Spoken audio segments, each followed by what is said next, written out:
नमस्कार। आज हम बात करेंगे, हम लोग सब लोग मेडिकल इंश्योरेंस लेते हैं, बट लेकिन जब क्लेम की बारी आती है तो हमें पूरा क्लेम नॉर्मली नहीं मिलता। लोगों को इम्प्रेशन ये है कि हॉस्पिटल वाले शायद एक्सीजरेटेड बिल्स बनाते हैं, वट एवर द रीजंस में बी। बट अल्टीमेटली पेशेंट को या जो कस्टमर्स होते हैं उनको फुल क्लेम नहीं मिलता। तो बहुत सारे रीज़न हो सकते हैं कि स्टार्टिंग में हो सकता है जब हमने मेडिकल इंश्योरेंस ली उस टाइम में हमने कुछ चीज़ें ध्यान नहीं दी, या क्या क्या रीजंस रहे हैं और क्यों हॉस्पिटल के बिल्स हमें अल्टीमेटली पूरे नहीं मिलते हैं। तो ये एक्सपर्ट ओपिनियन लेंगे। मेरे साथ हैं mister Siddharth, he is business head of retail health. तो सिद्धार्थ जी, आपसे जानना चाहेंगे कि मतलब जो ये आपको भी देखा होगा, लोग बोलते हैं कि एक्सीजरेटेड बिल्स आते हैं, इसकी वजह से नहीं मिलता, but reasons can be different also, right? तो आपके ओपिनियन में जब हम इंश्योरेंस पॉलिसी लेते हैं, आज की डेट में करीब मेरे ख्याल से 25 एक इंश्योरेंस कंपनीज हैं जो मेडिकल हेल्थ इंश्योरेंस देते हैं। तो how to select a good insurance company, और हमें क्या क्या उस टाइम देखना चाहिए? क्या क्या अल्टीमेटली जब हम इंश्योरेंस लेते हैं तो 4-5 महीने का फाइन ट्यूनिंग में मतलब फाइन प्रिंट होता है जो पढ़ने में भी नहीं आता। क्या क्या हमें ध्यान देना चाहिए और इंश्योरेंस कंपनी सिलेक्ट करने में? फिर जब पॉलिसी आती है तो हमें उस टाइम क्या क्या कंसीडर करने चाहिए फैक्टर्स, ताकि हमें बाद में प्रॉब्लम्स ना आए? सबसे पहले तो thank you Manjani sir to have me on the show. तो आई थिंक देखिए, हेल्थ इंश्योरेंस बहुत ही क्रिटिकल सब्जेक्ट है, क्योंकि हेल्थ इंश्योरेंस एक लाइफ लॉन्ग Yes. कह सकते हैं कि कॉन्ट्रैक्ट है बिटवीन इंश्योरेंस कंपनी और पॉलिसी होल्डर के बीच में। जी। और हेल्थ इंश्योरेंस जब भी आपका कभी कोई हॉस्पिटलाइजेशन की नीड पड़ती है उस दौरान आपका काम आता है। तो आई थिंक सबसे पहले तो ऑब्वियसली हेल्थ इंश्योरेंस लें, और जितना जल्दी हो, जितने आप यंग हो आपको लेना चाहिए, क्योंकि उसका मतलब ये होता है कि आपके पास बहुत सारे ऑप्शंस अवेलेबल होते हैं। Right.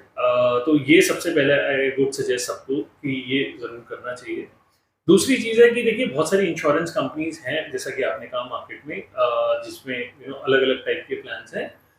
2-3 पैरामीटर्स में मैं सबसे पहले कहूँगा कि आपको किसी भी इंश्योरेंस प्लान को चुनना चाहिए। तो सबसे पहले तो कैशलेस नेटवर्क है। अगर आपके आसपास जब भी आप प्लान ले रहे हैं तो आपके आसपास की जो हॉस्पिटल्स हैं, क्या वो इंश्योरेंस कंपनी के कैशलेस नेटवर्क में हैं या नहीं है, Right. वो ज़रूर चेक कर लें। मान लीजिए आप गुड़गांव में बैठे हैं, तो गुड़गांव में जो मेजर हॉस्पिटल्स हैं वो आपके कैशलेस नेटवर्क में इंश्योरेंस कंपनी के उसमें है या नहीं।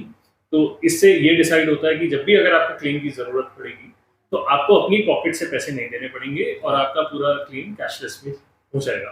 तो आपके हिसाब से कैशलेस पॉलिसी कैशलेस, हाँ। तो देखिए, ऑलमोस्ट तकरीबन हर इंश्योरेंस कंपनी में 10 से 11,000 कैशलेस हॉस्पिटल्स हैं अक्रॉस इंडिया। बट आप जब भी प्लान लें तो सबसे पहले ये ज़रूर देखें।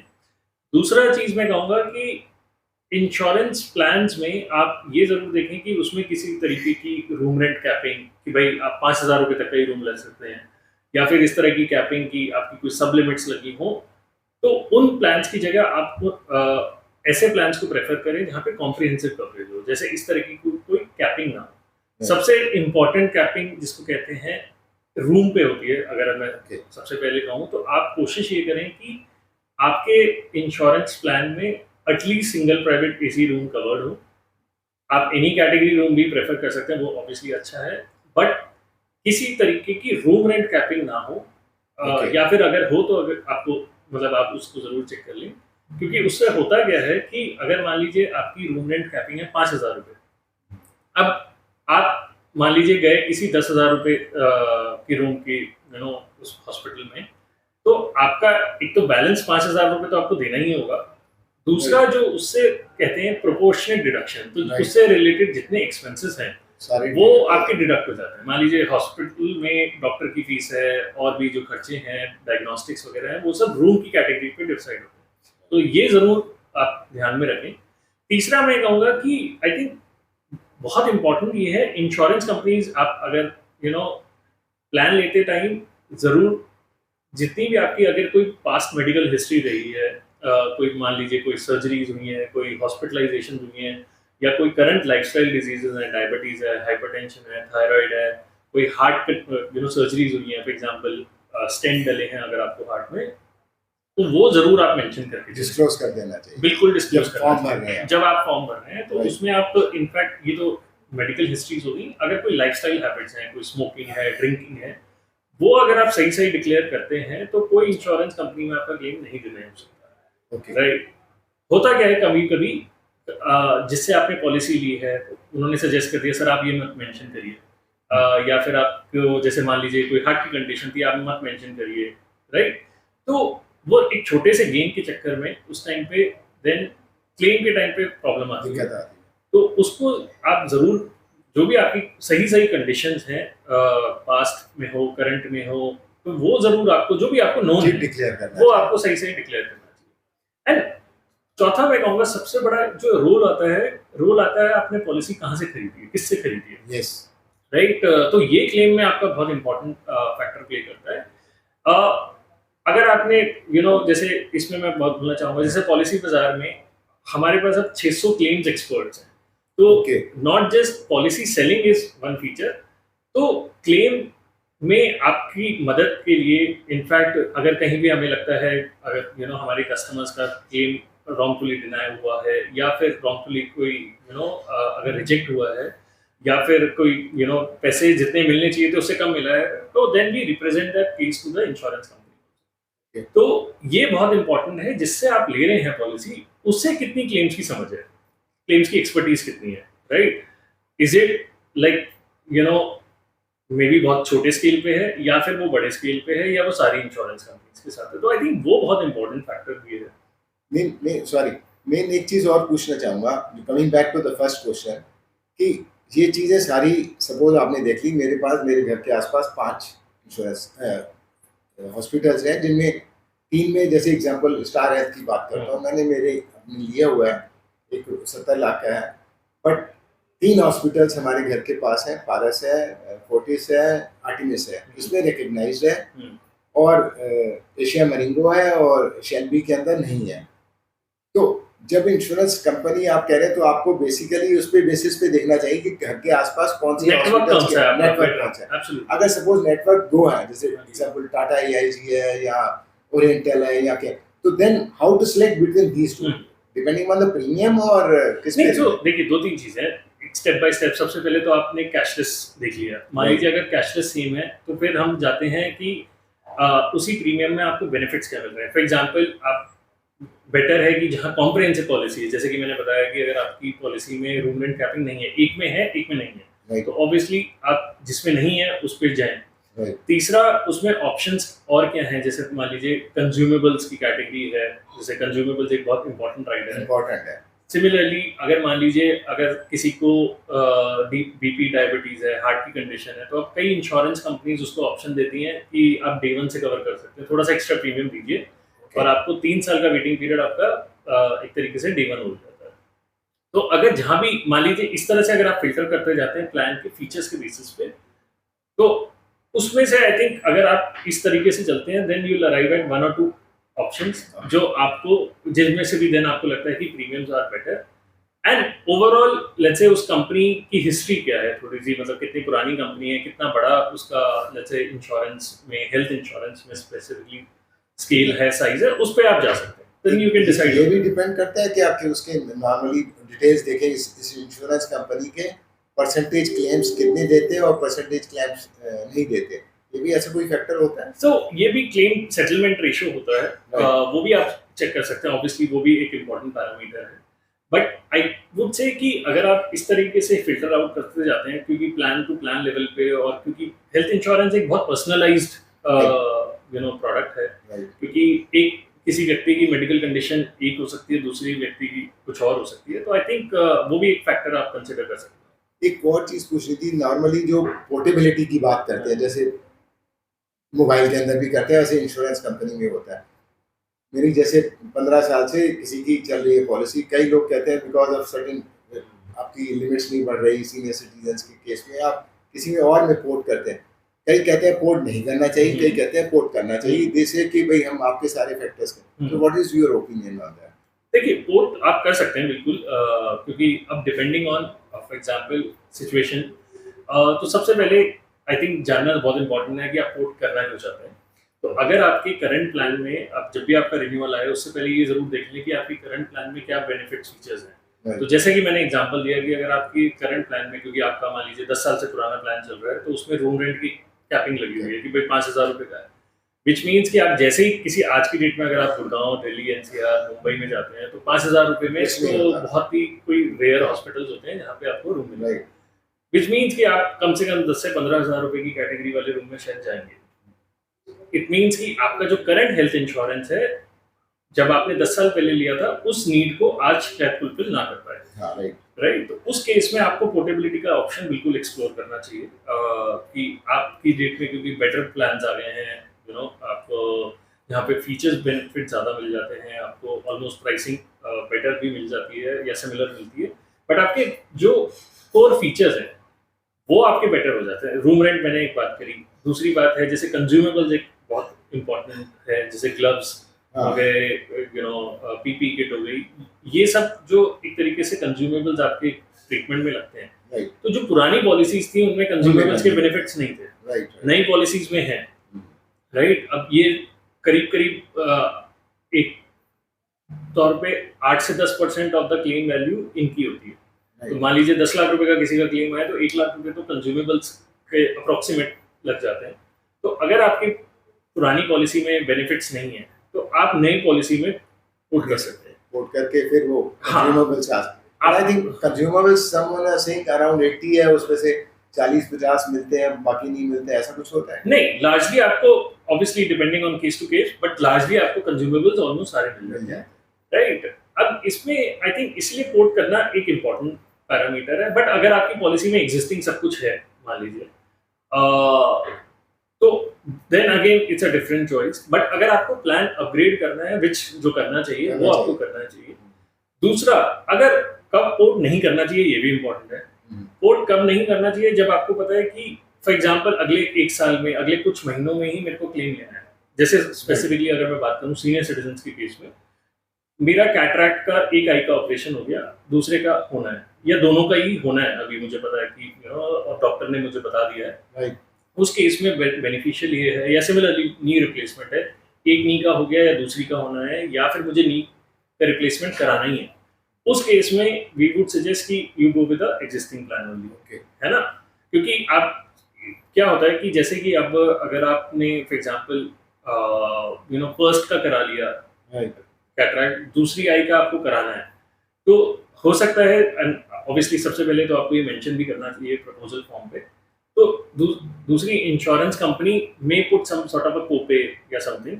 तो अगर जहां आपको पता है कि अभी बस मेरे को क्लेम लेना ही है थोड़े दिनों में, तो बेटर है कि you know go with the existing plan only. But अगर if you are normally fit and fine, normal आपकी मेडिसिन है, अगर मान लीजिए रेगुलर डायबिटीज है, टैबलेट्स वगैरह को चल रही है, हाइपरटेंशन चल रही है, you want to upgrade into a better plan, तो आप जरूर कोट करा सकते हैं, कोई उसमें दिक्कत वाली बात। एक बड़ा टिकलिश सा क्वेश्चन है जो नॉर्मली लोगों को इंप्रेशन है कि यार इंश्योरेंस कंपनियां इसलिए नहीं भी देती क्योंकि हॉस्पिटल्स वाले एक्सेजरेटेड बिल्स हैं। नॉर्मली लोगों को इंप्रेशन यही है कि होता कुछ है, उसके साथ 10 टेस्ट करा लेते हैं, जरूरत है नहीं है। I am not a medical expert, but आपका ओपिनियन क्या है? तो उस केस के अंदर क्या कर सकता है? क्लेम नहीं मिलता, ऑटोमेटिकली मेरे ख्याल से इंश्योरेंस कंपनी बोलते हैं नहीं, इसकी जरूरत ही नहीं थी। This can be one of the factor. तो आपका क्या हो?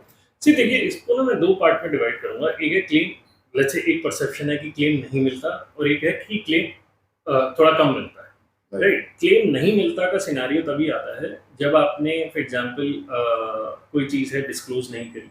फॉर एग्जांपल मुझे हार्ट की कंडीशन थी, मैंने डिस्क्लोज नहीं करी, और इंश्योरेंस कंपनी को वो पता चलता है इन्वेस्टिगेशन में, तो वहाँ पे वो क्लेम आपका डिनाई हो सकता है। तो इसलिए बहुत इंपॉर्टेंट है कि प्रपोजल फॉर्म पे जब आप एप्लीकेशन कर रहे हैं, चाहे पोर्ट करते टाइम या फिर आप जब पॉलिसी पहली बार खरीद रहे हैं, वो जरूर मेंशन करनी चाहिए जो भी सच है, क्योंकि उसमें कोई चूक नहीं होनी चाहिए। That is one thing. दूसरा मैं कहूँगा कि जो वेटिंग पीरियड्स हैं, कई बार क्या होता है कि कस्टमर्स को लगता है कि मैंने तो आज पॉलिसी ली है, कल से मैं क्लेम ले सकता हूँ। तो 3 प्रकार के वेटिंग पीरियड होते हैं कि पहला तो होता है इनिशियल वेटिंग पीरियड, 30 डेज का वेटिंग पीरियड हर पॉलिसी में होता है। इसका मतलब ये होता है कि पहले 30 डेज में आप सिर्फ एक्सीडेंट रिलेटेड क्लेम्स ले सकते हैं और कोई क्लेम नहीं ले सकते। राइट, तो अगर आप मान लीजिए वो 30 डेज के अंदर कोई और क्लेम करने जाएंगे तो क्लेम आपका डिनाई होगा। तो ये जरूर आप समझें, और ये 30 डेज स्टैंडर्ड वेटिंग पीरियड है। इसके बाद होता है 2 ईयर का वेटिंग पीरियड, जिसको कहते हैं स्लो ग्रोइंग वेटिंग पीरियड या slow growing illnesses waiting period. जैसे for example cataract, hernia, knee replacement etcetera, ये सब 2 ईयर के वेटिंग पीरियड के बाद आपकी कवर होती है। तो मान लीजिए आज मुझे कोई कंडीशन नहीं है, बट कैटरैक्ट लेट्स से 1 साल बाद डिटेक्ट हुआ मेरा बॉडी में। नाउ उस कैटरैक्ट का ऑपरेशन अगर मैं कराने जाता हूँ तो 2 साल बाद वो कंपनी पे करेगी, बट विद इन 2 इयर्स के वेटिंग पीरियड में मैं जाऊंगा तो वो कवर नहीं होगा। तो इसलिए अगर वेटिंग पीरियड नहीं है तो फिर तो कभी भी हो सकता है। हाँ जी करेक्ट। अगर उसमें मेंशन होना चाहिए पॉलिसी का। हाँ, तो इसलिए 2 ईयर का वेटिंग पीरियड जरूर आप समझें उसमें। तीसरा होता है pre existing disease waiting period, जिसको कहते हैं कि आज मुझे कोई कंडीशन, मान लीजिए हार्ट की कंडीशन है, उससे रिलेटेड क्लेम पहले 3 साल में कवर नहीं होगा, राइट, वो 3 साल के बाद कवर होगा।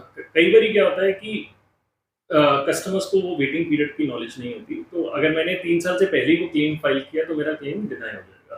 तो इसलिए वेटिंग पीरियड्स बहुत इंपॉर्टेंट है। और अब जैसे कि मैंने बताया कि बहुत सारे इंश्योरेंस कंपनी में ऑप्शन आ गया है कि आप वेटिंग पीरियड को कम कर सकते हैं।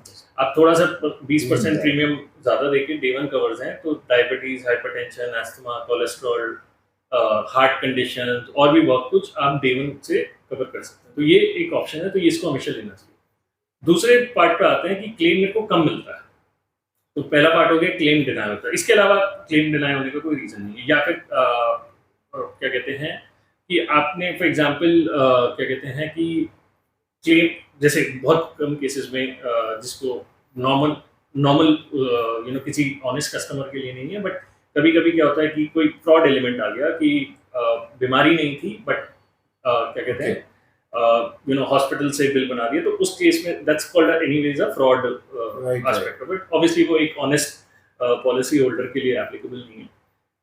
अलग चीज़ क्या होती है, एक और चीज़ विच इज़ की क्लेम मुझे कम मिला। तो पहला तो हमने बात करी कि रूम रेंट बहुत इंपॉर्टेंट है, राइट। दूसरा कोई और तरीके की सप्लीमेंट्स हैं, जैसे कैटरैक्ट पे सप्लीमेंट है या नी रिप्लेसमेंट पे सप्लीमेंट है। तो अगर फॉर एग्जांपल आप पेरेंट्स के लिए अपने लिए पॉलिसी ले रहे हैं या सीनियर सिटीजन अपने लिए पॉलिसी ले रहे हैं, तो वो जरूर देखें कि सप्लीमेंट्स जिस प्लान में ना हो उसको प्रेफर करें, राइट। तो दैट इज सेकेंड। तीसरी इंपॉर्टेंट चीज़ है, जैसे कि मैंने बताया, कंज्यूमेबल्स। तो कंज्यूमेबल्स का थोड़ा सा बैकग्राउंड ये है कि कोविड में जब पीपी किट्स वगैरह बहुत यूज हुई थी, तो नॉर्मली उस टाइम पे कोई प्लान्स में कंज्यूमेबल्स का बेनिफिट कवर नहीं होता था, बट इट वाज फेल्ट कि क्योंकि ये वाला भी एक जो खर्चा है वो एक अच्छा खासा खर्चा है, 8 से 10% जैसा कि मैंने बोला, इसलिए अब सारी इंश्योरेंस कंपनीज ने कंज्यूमेबल्स का बेनिफिट भी लॉन्च कर रहे हैं। तो वो भी 5 से 7% आप एक्स्ट्रा प्रीमियम देके अपनी पॉलिसी में ऐड कर सकते हैं। ऑलमोस्ट हमने देखा है 90% लोग कंज्यूमेबल्स का बेनिफिट ऐड करते हैं। उससे होता क्या है, क्योंकि वो प्रीमियम बहुत कम होता है, बट वो आगे आने वाले बहुत बड़े खर्चे से आपको बचाता है। तो अगर वो आप ऐड कर लेते हैं तो जो क्लेम का अमाउंट है एक तरीके से वो ऑलमोस्ट आपको पूरा मिलता है। तो इनफैक्ट ये अगर आप कुछ चीज़ें करते हैं, और लास्टली जब भी आप क्लेम लेना का प्लान करते हैं, अगर प्लान हॉस्पिटलाइजेशन है, ऑब्वियसली इमरजेंसी है तो आप उस टाइम तो नहीं कर पाएंगे, बट अगर प्लान हॉस्पिटलाइजेशन है, अपने इंश्योरेंस कंपनी के साथ जरूर डिस्कस करें। आपने जैसे डिस्ट्रीब्यूटर लाइक पॉलिसी बाजार के साथ डिस्कस करें कि भाई मेरा ये एक्सपेंस है, प्री अप्रूवल, प्री ऑथराइजेशन, और मैं इस हॉस्पिटल में लेना चाहता हूँ।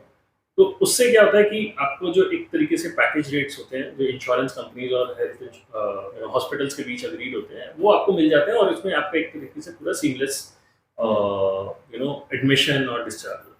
एक और था, सपोज मेरे जैसे मैंने बोला हमारे घर के पास 5 हॉस्पिटल्स हैं, और भगवान ना करे किसी के साथ ऐसा हो तो इमरजेंसी आ जाती है, and you go to the nearest hospital which is not approved by particular insurance, उस केस में क्या होता है?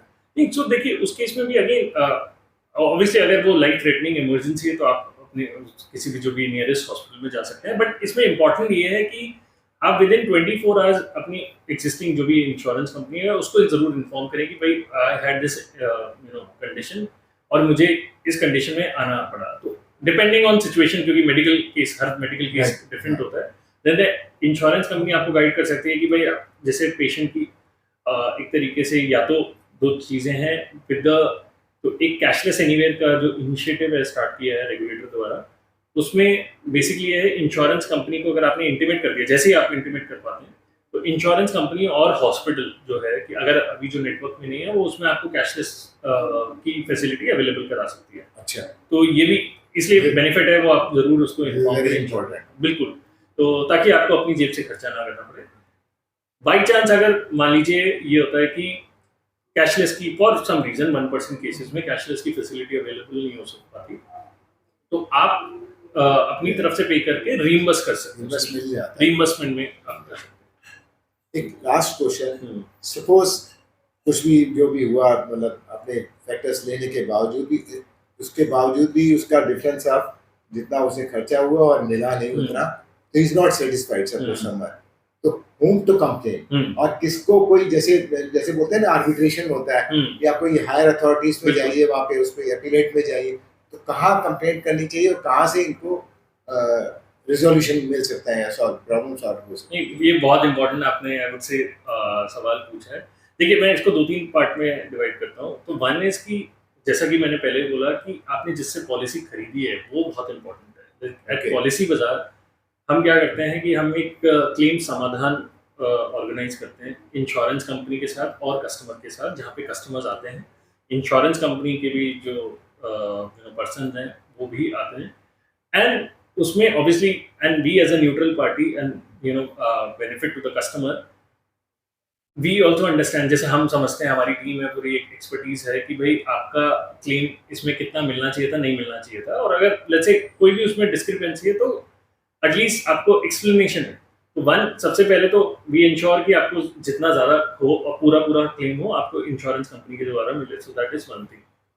लेट्स से फॉर एग्जांपल, तो सबसे पहले तो आई थिंक ये है, तो आई थिंक सबसे पहले तो role of distributor is very very important, जो कि आपका पूरा एक तरीके से जिसको एक्सपर्टीज हो उसकी, है ना, Right. और जिसके साथ इंश्योरेंस कंपनी भी काम करें, ताकि सही जो डिस्ट्रीब्यूटर है वो एक कस्टमर का जो पॉइंट ऑफ व्यू है वो इंश्योरेंस कंपनी के सामने रख सकता है। That is one thing.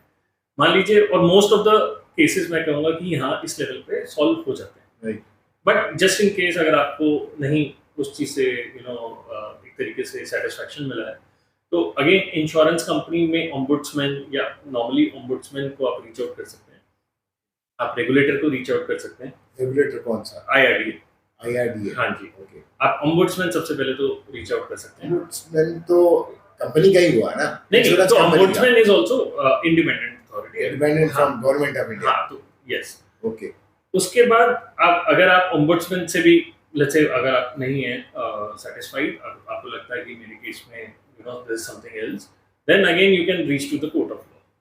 So court of the law और IRDA? IRDA को भी रीच आउट कर सकते हैं, but largely what happens is कि द स्टैकिंग ऑर्डर इज कि सबसे पहले तो आप जैसे डिस्ट्रीब्यूटर लेवल पे ही और at a first level grievance redressal में आप रीच आउट कर सकते हैं। I got it। मेरा ये है कि सपोज ये तो this is through your distributor, मैंने डायरेक्ट सपोज हाँ जी। स्टार हेल्थ या टाटा AIG Correct। जिससे लिया, हाँ जी, तो उसमें तो डायरेक्ट इंश्योरेंस कंपनी हुई, हाँ। तो उसमें डिस्ट्रीब्यूटर नहीं आएगा। हाँ, तो in that in case that case तो अगेन, तो for example her insurance company के अपने ग्रीवेंस रिड्रेसल मैकेनिज्म है कि लेट्स से फर्स्ट लेवल पे आप नहीं है सेटिस्फाइड, तो in their on their website they have a grievance redressal mechanism, जो भी उनके ग्रीवेंस रिड्रेसल ऑफिसर्स हैं आप उनको रीच आउट कर सकते हैं। आप वहाँ पे भी अगर सेटिस्फाइड नहीं है तो आप ओम्बुड्समैन को रीच आउट कर सकते हैं, और ओम्बुड्समैन से भी नहीं है तो फिर कोर्ट ऑफ लॉ में भी आप जा सकते हैं। रेडा और court of law. So multiple escalation mechanism है जिसमें आप अपना केस प्रेजेंट कर सकते हैं। होप सिद्धार्थ जी ने बहुत अच्छी इन्फॉर्मेशन दी है। We will all get benefited from this things. हमें भी कुछ प्रिकॉशंस लेनी चाहिए और काफ़ी अच्छा इन्होंने बताया। उम्मीद है सबको काफ़ी बेनिफिट होगा। Thank you so much Siddharth ji. Thank you sir. Thank you.